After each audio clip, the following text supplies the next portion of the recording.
আমার জীবনে ঘটে যাওয়া কিছু দুর্ঘটনা আপনাদের কাছে তুলে ধরছি। আমার জীবনে এমন কিছু ঘটছে যার কারণে আমার সংসার আজকে নষ্ট। আমার খুব গরিব ঘরে জন্ম। আমার মা আমাকে খুব কষ্ট করে মানুষ করে। আমার মা বাবার যখন আর্থিক অবস্থা ভালো না, আমি যখন খুব ছোট, লেখাপড়াও করতে পারি নাই, অনেক কষ্ট করে আমার মা আমাকে মানুষ করছে, আমার বাবা আমাকে খাওয়াইছে পড়াইছে। তো এরকম একটা পর্যায়ে আমি আস্তে আস্তে বড় হই। আমার বাবা মা আমাকে বিয়ে দেওয়ার চিন্তা ভাবনা নেয়। তো আমি আমার মা বাবার কথায় রাজি হই। বিয়ের বয়স হয়েছে যখন বিয়ে দিয়ে দিই, 15-16 বছর বয়স হয়েছে। তো বাস্তবতায় নাকি মেয়েদেরকে এই বয়সে বিয়ে দেয় সংকটের কারণে, কিন্তু সত্যি বলতে 18 বছরের নিচে কোনো মেয়ের বিয়ে দেওয়া উচিত না, যতদিনে নিজের নিজে না বুঝবে। তো আমার অল্প বয়সে বিয়ে হয়েছে। আমি সবসময় সম্মান জিনিসটা বুঝতাম যে কোনটা করলে আমাকে একটা মানুষ সম্মান দিবে, আর সম্মান পাবো আমি সম্মানের কাজ করলে, তাকে সেই সম্মান দিয়ে আমি কথা বলতাম।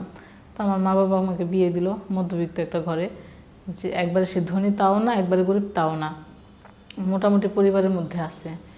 তো আমার হাজব্যান্ড আমাকে রেখে বিয়ের পরে সে বাইরে চলে যায়, শুধু এইটা বোঝানোর জন্য, দেখো তোমাকে আমি নিয়ে আসছি, পরিবারে একজন লোক বাড়লো, তো যখন আমাদের সন্তান হয়ে যাবে তখন আমাদের পরিবারের সদস্য বাড়বে, সংসার বড় হবে, তো তাদের জন্য আমাদের কিছু করা উচিত।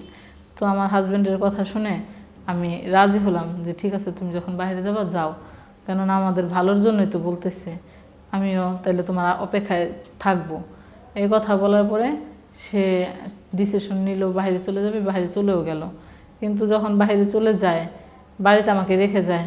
এখানে আমার ননদ ছিল, একটা ননদ ছিল, তারও বিয়ে হয়ে যায়, সেও পরের বাড়িতে চলে যায়। আমি একা বাড়িতে ম্যাক্সিমাম সময় কাটাই। তো ওই একা বাড়িতে দেখে অনেক মানুষ আসে যায়, কে কার নজর ভালো কার নজর খারাপ এগুলো তো আর আমি বুঝি না। আমি সবসময় বুঝি আমার হাজব্যান্ড কখন একটু ফোন দিবে, সে বাইরে চলে গেছে, তার ফোনটা পাইলে যেমন আমার অনেক ভালো লাগতো, ভালোবাসা জিনিসটা মানে আসতো তার প্রতি, যে সে পাশে থাকলে হয়তো আমার সাথে একটু সময় কাটাইতো, একটু বসতো, গল্প করতো। কাজকর্মে গেলে আবার আয়সা আমি তাকে পানি খাইতে দিতাম, বাতাস করতাম, মানে বিভিন্ন রকম একটা মেয়ে যখন ভাবে তার স্বামীকে নিয়ে বা তার ভালোবাসাকে নিয়ে, আমি ওইরকম ভাবি, তার ফোনের একটা অপেক্ষায় থাকি। এরকম করে যাচ্ছিল আমার দিনকাল। তো অনেক কষ্টের মধ্যেও বলবো না, আবার অনেক সুখের মধ্যে তাও বলবো না, কেননা সেখানে সুখও ছিল আবার কষ্টও ছিল। সুখ ছিল, আমি কোনো দিকে কষ্ট করি না। আমার বাবা মার ওইখানে আমি খাওয়াই কষ্ট করছি, তেল সাবানের কষ্ট করছি, অনেক কিছুর কষ্ট করছি, কিন্তু শ্বশুর বাড়িতে এই কষ্টটা আমার নাই। আমি এখন পেট ভরে কয়টা ভাতও খাইতে পারি, আমি মাথায় তেলও দিতে পারি, ভালো ভালো ড্রেস আপও চেঞ্জ করতে পারি, পরতে পারি। তো এই কষ্টগুলো নাই, কিন্তু যে কষ্টটা আছে সেটা হচ্ছে আমার স্বামী আমার পাশে নেই। আমার স্বামী আমাকে রেখে বাইরে চলে গেছে, সে কখনো একটা কল দিবে তার অপেক্ষায় থাকি। এই ছিল আমার কষ্ট। তো এই কষ্টের দুর্বলতার সুযোগ একদিন এক ব্যক্তি নিল। সেই ব্যক্তিটা হচ্ছে আমার চাচা শ্বশুর হয়, বলতে খুব কষ্ট হলো, আমার চাচা শ্বশুর হয়। সেও মানে একবার বৃদ্ধ তাও না, বা একবার জোয়ান তাও না, মধ্যবিত্ত লোক, বয়সে একটা লোক ছিল তিনি। তো মাঝে মাঝে সে আসতো, ওনার চাউনিটা আমার কাছে একদম ভালো লাগতো না। তো তবু আমি তাকে চাচা শ্বশুরের মতো, বড় যেহেতু সে চাচা শ্বশুর, তাকে আমি বাবার মতো স্নেহ করতাম, তাকে ভালোবাসতাম। যদি সে আসতো বাসায়, তাকে আমি টুল নিয়ে দিতাম বা পানি নিয়ে দিতাম খাওয়ার জন্য, বা খাবার কিছু থাকলে তাকে বলতাম যে চাচা ভাত খান, এরকম অনেক সময় অনেক রকম নিয়ারা করতাম। কিন্তু তার বাসায়, মানে আমাদের বাসায় তার আশাটা অতিরিক্ত বেড়ে যাচ্ছে দিন দিন। এগুলো আমি ফিরাতে পারতাম না, বা বলতাম না, কিছু কোনো উদ্দেশ্য নিয়েও বলতাম না, কেননা সে আসতেই পারে, তার ভাইয়ের বাসা, আমার চাচা শ্বশুর, তো সে আসতেই পারে, এরকম মুভমেন্ট ছিল আমার খারাপ কোনো উদ্দেশ্য ছিল না। তো একদিন সে কি মনে করে হঠাৎ করে বাইরে, বা মানে বাড়ি ফাঁকা ছিল, আমি আবার রুমের মধ্যে শোয়া ছিলাম, একদম ঘুমন্ত অবস্থায় না, ঘুম ঘুম পাচ্ছিল এরকম অবস্থায় শুয়েছিলাম। তো আমার চাচা শ্বশুর সেদিন আমার সাথে কিছু ঘটে নাই, তবুও একটা না ঘটলেও বাকি ছিল না, উনি সরাসরি বাসায় আসলো। বাসায় এসে হয়তো বা দেখলো যে বাসা ফাঁকা, আমার দরজাটাও খোলা। সে সরাসরি ডাক না দিয়ে, কাশ না দিয়ে, কথা না বলে সে সরাসরি রুমে চলে গেল। আচ্ছা, এটা কি ঠিক? যে কোনো মানুষ রুমে থাকতে পারে, সে কোনো অবস্থায় থাকতে পারে, বা তার অঙ্গে কাপড় ঠিক আছে কি না, বা সে ঘুমন্ত কিনা এগুলো তো প্রত্যেকটা মানুষের জানা আছে, তাই না? তো বাইরের থেকে কেউ আসলে আমি মনে করি লক করে আসা ভালো, কিন্তু সে লক করে আসেনি, সেটাই ছিল তার খারাপ উদ্দেশ্য। তো সে যখন মানে দরজা খোলা ছিল, ঘরে চলে আসছে, আসার পরে যেমন কাজ দিছে, তখন আমি হুড়মুড় করে জাগনা পেয়ে উঠে আমি জোরে জোরে করে বলতেছি যে কাকা আপনি কেন আসছিলেন এখানে, কী উদ্দেশ্যে আসছেন, মানে কোন কথা। যখন আমি উত্তেজনা হয়ে কথা বলি তখন সে বলে আস্তে কথা বলো, আস্তে কথা বলো। আমি কেন আস্তে কথা বলবো, আমি আপনার সাথে তো আমি বাইরে বসেই কথা বলতে পারি, আমি আপনার সাথে কেন আস্তে কথা বলবো, কী কথা বলবো, কিসের জন্য আসছেন বলেন না কেন। এরকম অনেক কথা বলার পরে সে এক পর্যায়ে আমার মুখটা চেপে ধরে, মুখ চেপে ধরে আমার সে কানে কানে বলতেছে যে তোমার সাথে আমার পার্সোনাল কিছু কথা আছে। আমার সাথে তার পার্সোনাল কী কথা থাকতে পারে, আমি মুখ হাত দিয়ে ছুটাইতে চাচ্ছি আর ছুটাইতে পারতেছি না, আর তার কথার প্রতিবাদ আমি করতে পারতেছি না। তো সে আমার সাথে অনেক হুলস্থুল করে যে আমাকে আমার কথাগুলো শুনতে হবে, বা মানে অন্য একটা পর্যায়ে চলে যাই আমরা, অনেকক্ষণ হাঙ্গামা হয়, জড়াজড়ি হয়। ওনার সাথে আমি যখন হাতটা সরাই নিই তখন আমি একটা চিৎকার দিই।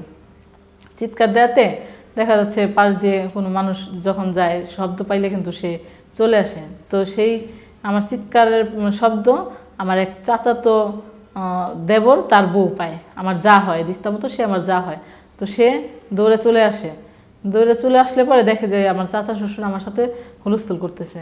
কিন্তু সে হুলস্থুলটা দেখে সেও যেমন উত্তেজনার কথা বলে, আর আমার চাচা শ্বশুর সেখান থেকে ছুটাছুটি করে পালায়া যায়। পালায়া গেলে আমার মানুষজন যখন জড়ো হয়ে যায় তখন মানুষজন আইসা আমাকে এক পর্যায়ে ভুল বুঝে। দেখেন এখানে আমার কিন্তু কোনোই দোষ নাই, আমি আমার স্বামীর অপেক্ষায়, আমি ভালোবাসা টানে আমি কীভাবে কত কষ্ট করে দিন যাপন করতেছি, তবুও সেখানে আমার একটা দোষ হয়ে যায়। তো সবাই যখন একসাথে হয় আইসা ওই যে যা আমার চাচা শ্বশুরকে মানে নিজ চোখে দেখে নেয়, কিন্তু সম্পূর্ণ দোষ গ্রামের মানুষগুলো আমাকেই দিল। দেওয়ার পরে আমাকে ওইখান থেকে বের করে দেয়। আমার বের করে দেওয়ার আগে একটা বিচার বসে, বিচার বসার মধ্যে আমার চাচা শ্বশুরকে মাতবররা জিজ্ঞেস করে যে তোমার সাথে ওর সাথে কতদিন হয়েছে রিলেশন। আমার চাচা শ্বশুর এখানে মিথ্যে কথা বলে যে যখন আমার হাজব্যান্ড নাকি বাইরে যায় তারপর থেকে তার সাথে আমার সম্পর্ক, কিন্তু মিথ্যা কথা, এগুলা সত্যি না। তো পাশাপাশি আমার রুমের পাশাপাশি যে মানুষগুলো ছিল তারাও সাথে সাথে হ্যাঁ সাক্ষী দিল। তার কারণ ছিল ওই যে আমার স্বামী বাহিরে যাওয়ার পরে আমার চাচা শ্বশুরের কিন্তু বাড়িতে আসার এইটা একটু বেশি বেড়ে যায়, এটা বলছিলাম। তা আসলে আমি তাকে পানি খাইতে দিতাম, খাবার খাইতে দিতাম, ডাকতাম, কথা বলতাম, বসতে দিতাম, এগুলোকে আমার অপরাধ ছিল। আমি যে এত করে নিষেধ করি, বলি যে এটা সত্যি না, এরকম এরকম হয়েছে, কিন্তু ওই সাক্ষীর কারণে আজকে আমার সংসারটা নষ্ট হয়ে যায়। আমাকে আমার হাজব্যান্ড পরে বাংলাদেশে আসার পরে আমাকে ওইখান থেকে বিচার সালিশ শোনার পরে আমাকে নিয়ে যে সে খাবে এরকম একটা চিন্তা নেয় না, সে আমাকে ডিভোর্স করে দেওয়ার চিন্তা নেয়। আমি ওর অনেক হাতে পায়ে ধরে কান্নাকাটি করে বুঝাইলে পরে যে তারপরে আমার এর মধ্যে অনেক ভালোবাসা ছিল, আমার হাজব্যান্ডকে আমি বুঝাইলাম, দেখো আমি যদি তোমার অপেক্ষা না থাকতাম, তোমার একটা ফোনের অপেক্ষায় আমি থাকি, আমি পাগল হয়ে যাই, সে অনেক কথা, কিন্তু কিছুতেই কিছু শুনলো না। কেননা আমি তার চাচা শ্বশুরের সাথে সম্পর্ক করছি, সে এইটা ভেবে আমাকে সে সত্যি সত্যি পরে একটা পর্যায়ে আমাকে ডিভোর্স দিয়ে দেয়।